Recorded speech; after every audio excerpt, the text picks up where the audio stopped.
The show starts. Got a few things I need to tell you right now. First, the United States is thinking of shutting down their embassy in Cuba. Big change in policy there.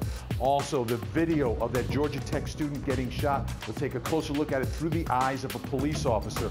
And we've got more problems out there. Irma's gone, but how about Jose and Maria? It's time for the late feed.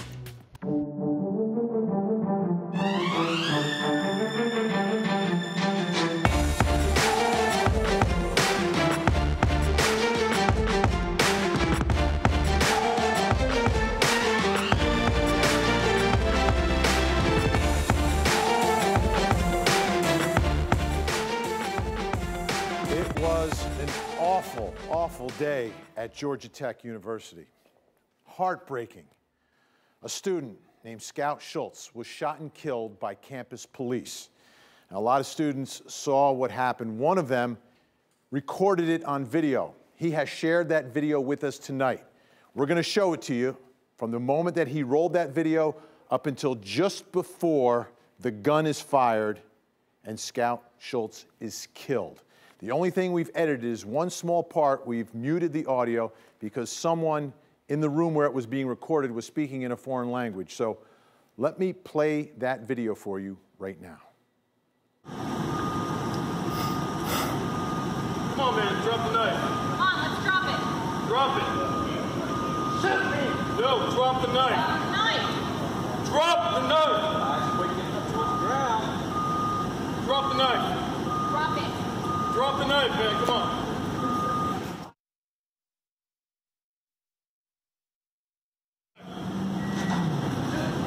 Nobody wants to hurt him, man. Drop the knife.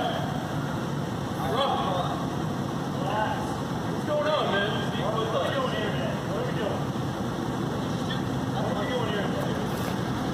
Drop it. Speak! Do not move. What's your name? Do not move. What's your name? Doctor.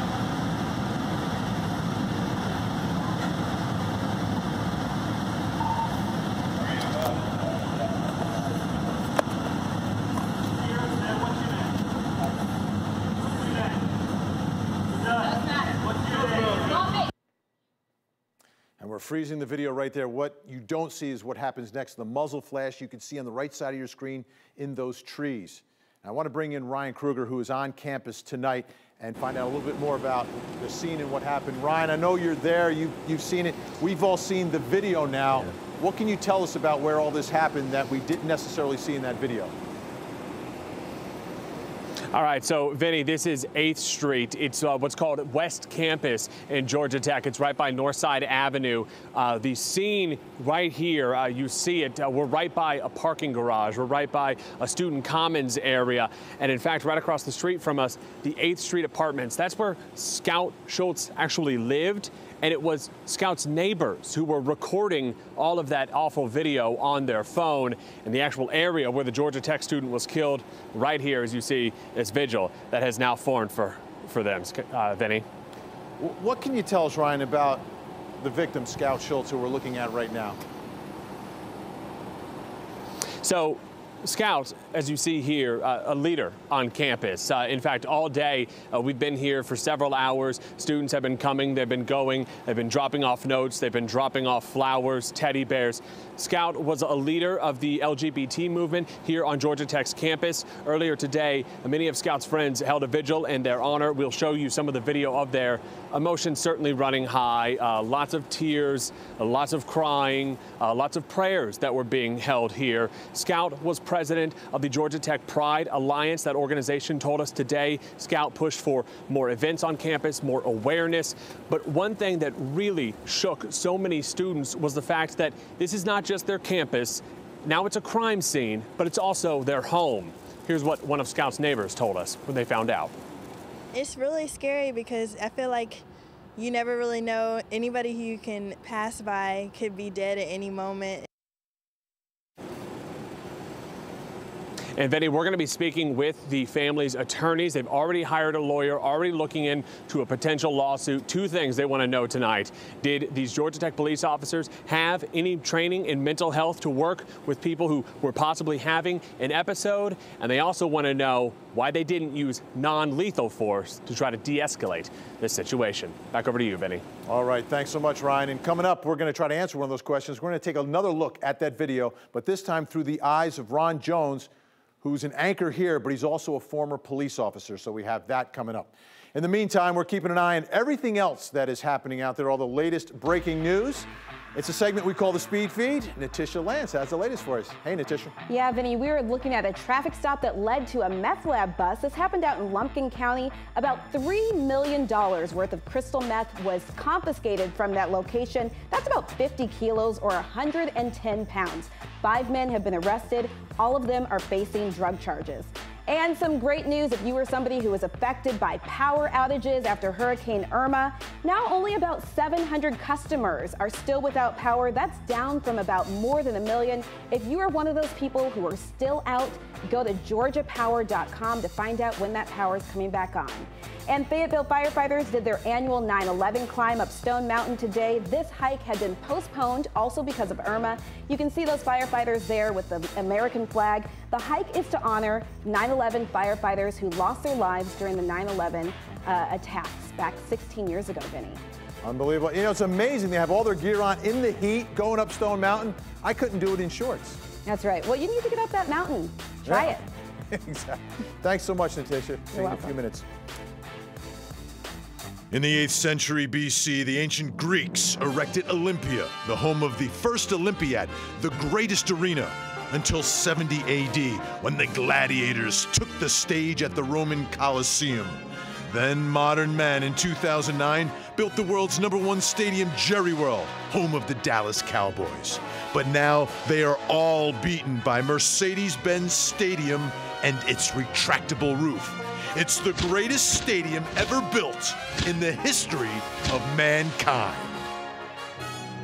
Or is it? Hey, we put the question up on our Facebook page today, a poll question. Is the open roof at Mercedes-Benz Stadium worth all the hype?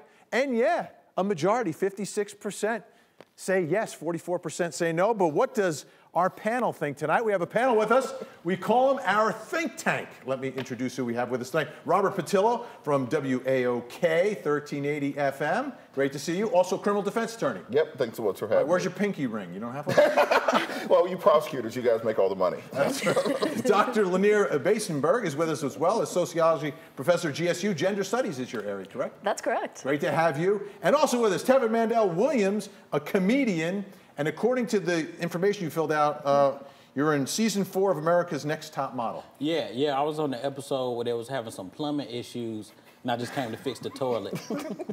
All right, is this the greatest stadium ever built in the history of mankind? Well, as far as I'm concerned, if we're going to spend $1.5 billion on a stadium, it better be the best stadium ever built. Did you see the hole? Can we show them the hole? Can we put a video? Look at that. That's the retractable that's a good look. Roof. Look at that. Is that just amazing? It's amazing. It's amazing.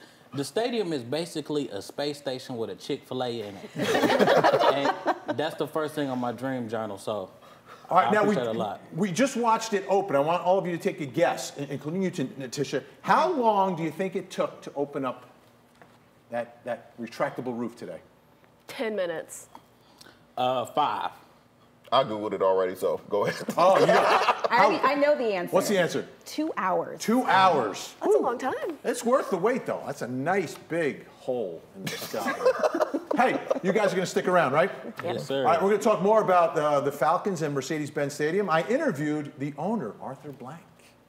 Who's your favorite football player of all time? All right, I'm not going to give you the answer yet. You have to wait for the answer. But that's coming up, of course. How about the world of trampolines, folks? You like trampolines?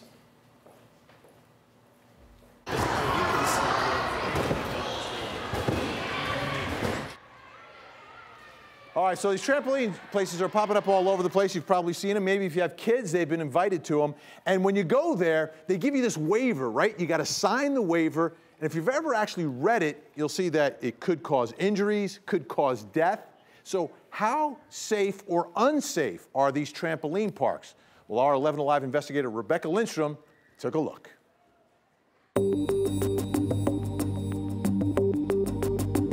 Ian Salter vividly remembers the sound his leg made when it broke. It was loud. He was jumping onto a trampoline, part of the ninja course at Get Air in Johns Creek. So it was like a snap, but more meaty. Ian's a jovial kid who talks easily about his injury, even the 3 surgeries he's needed so far. This is the picture of the first surgery, x-ray. But ask how he feels when he looks at the scars. That. And you'll get this. It's okay. 16 seconds of silence. I was just a normal person, and then... Sorry, buddy. That emotion, it's still there. He has nightmares. The pain, I mean, we were screaming at night.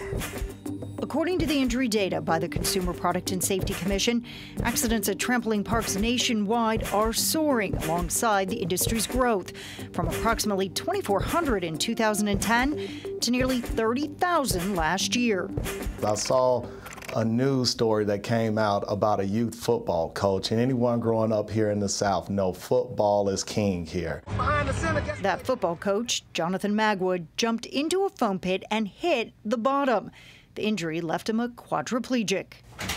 That surprised me. When former lawmaker Ronnie Maber learned the industry had no regulatory oversight, no standards, no inspections, he introduced a bill to change that. When I did my research, I was like, whoa, no one's really touched this issue. Only 3 states require annual inspections and liability insurance to operate. 3 other states are debating legislation right now, but the bill in Georgia never made it to the floor for a vote. Are you surprised that more states have not regulated this industry? Absolutely. I'm shocked that they haven't. David Van Verst is the owner of Skyzone in Kennesaw and a founding member of the International Association of Trampoline Parks. Whoa, whoa, girls, 1 per square, remember, 1 per square. The organization helps research and set safety standards, but right now in Georgia, those rules are voluntary. No running, no running. The guidelines cover everything from park construction to safety briefings and maintenance. While the IATP recommendation is 1 guard for every 32 jumpers. Realistically, you need to have at least 1 person at every, I say, apparatus or attraction. Good job. I took my kids and those guidelines to other trampoline parks around Atlanta. The day we visited Get Air, there were only 25 jumpers, so technically it had enough staff. But when my kids went to play on the ninja course, the same course Ian was injured, no one was around to show them what to do or how to do it. And while this park had every station staffed, they rarely called out kids for breaking the rules. These boys were jumping on the same trampoline for more than a minute. Remember, it's a basic safety no-no, and the guards just walked by. Somebody has to be looking out. The Salters have filed a lawsuit. They say without state regulation, the courts are the only avenue for accountability. To see your child in pain, he's lost time in his life. He's lost defense. He'll never get back.